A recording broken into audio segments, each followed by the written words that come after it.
Aujourd'hui, dans l'Extra Interview, rencontre avec une jeune femme biberonnée aux séries. Nora Hamzaoui, c'est une tornade brune au débit de mitraillette, une talentueuse humoriste qui, sur scène comme à la radio, raconte avec une franchise rafraîchissante ses nombreuses galères. On se croirait presque dans un épisode de Girls. Je fais aussi de la hair chirurgie esthétique. Beaucoup de femmes en font sans le savoir. La hair chirurgie esthétique consiste généralement face à une glace à faire ce mouvement-là.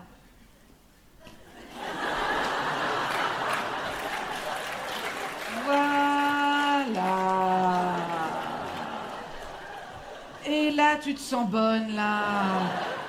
Nora, vous avez beaucoup de cordes à votre arc. Mais je crois que ce que vous aimez dire avant tout, c'est que vous aimez raconter des histoires. C'est ça qui compte le plus, enfin, c'est le fil conducteur de tout ça. Souvent, on s'attend des humoristes qui disent ah, j'étais la petite marrante de la classe, la grande gueule qui faisait marrer les potes et tout. Moi, je crois pas tant que ça. Enfin, je faisais rire mes amis, mais par contre, je crois que j'ai toujours pris un plaisir à raconter des trucs un peu de loose quand même. De toute façon, je vais vous dire un truc, pour moi, le sport est le truc le plus absurde au monde.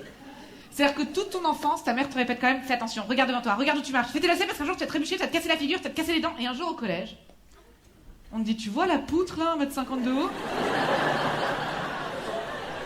Tu vas faire des roues dessus. Alors moi, j'ai découvert une autre part de vous, qui est votre côté accro aux séries. Un petit peu. Un petit peu.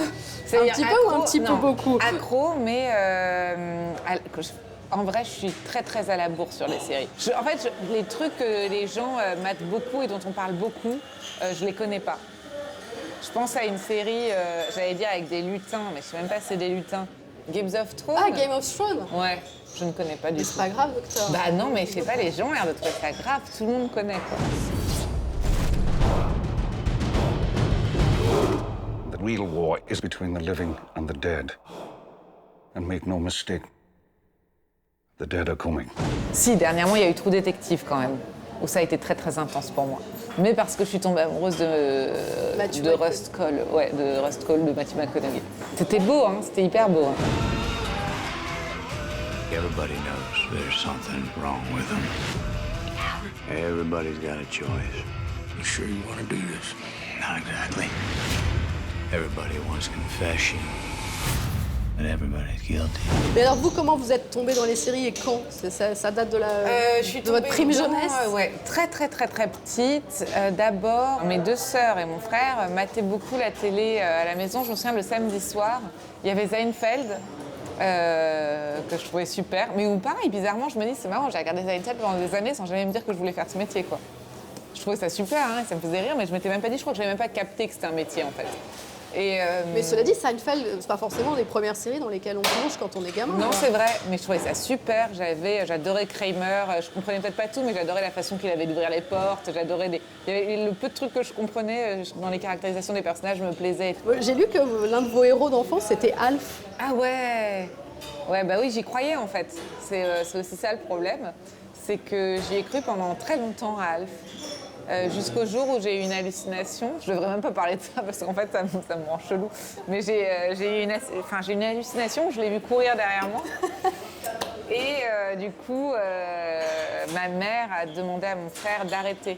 Parce que c'était lui qui me faisait, je crois, croire en Alf et tout. Et regarder. Mais j'avais la peluche à la maison aussi. Et donc du coup, Alf est parti. Sur sa planète. Mais j'étais méga fan d'Alf. Vous vous êtes identifié à des héros ou des héroïnes de séries? J'adorais Angela, 15 ans. Donc j'ai commencé les teintures au henné à ce moment-là. Puis après, il y a eu Friends, où je rêvais d'avoir les cheveux de Rachel Green.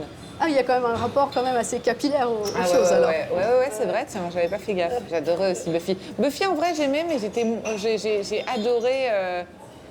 mais pas pour les mêmes raisons, quoi. Je la trouvais vraiment super cool, mais je le regardais sans émotion. Enfin, j'en avais rien à faire qu'elle se tape, je sais plus, là, ils étaient deux, là, que ce soit des vampires ou pas, j'allais dire des dragons.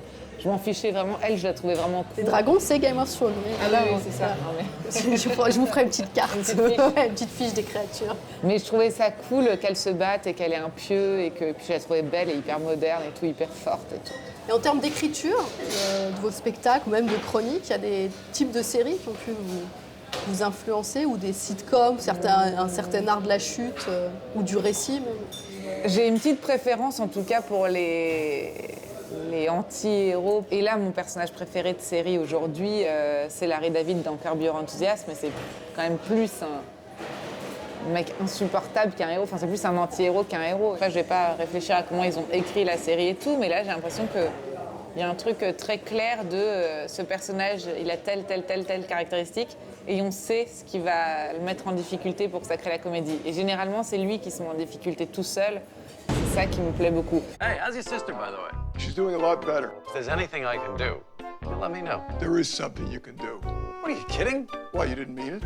Of course not. Ce serait votre psy qui vous aurait dit que vous étiez série addict. Est-ce que ça fait partie de la fiction ou de la réalité? Non, ça fait partie de la fiction. En vrai, je lui ai jamais parlé de mes problèmes avec les séries.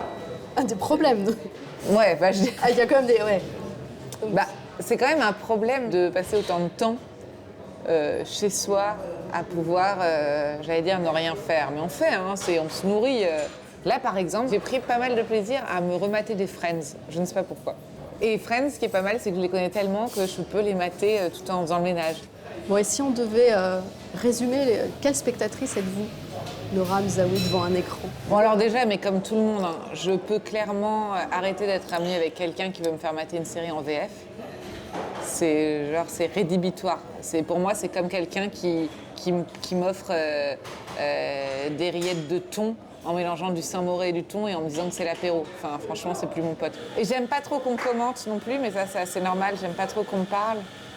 Par contre, moi, j'aime bien parler. Donc j'aime bien qu'on me réponde, mais au bon moment. Nora Hamzaoui, une accro aux séries qui se soigne, enfin, qui essaye.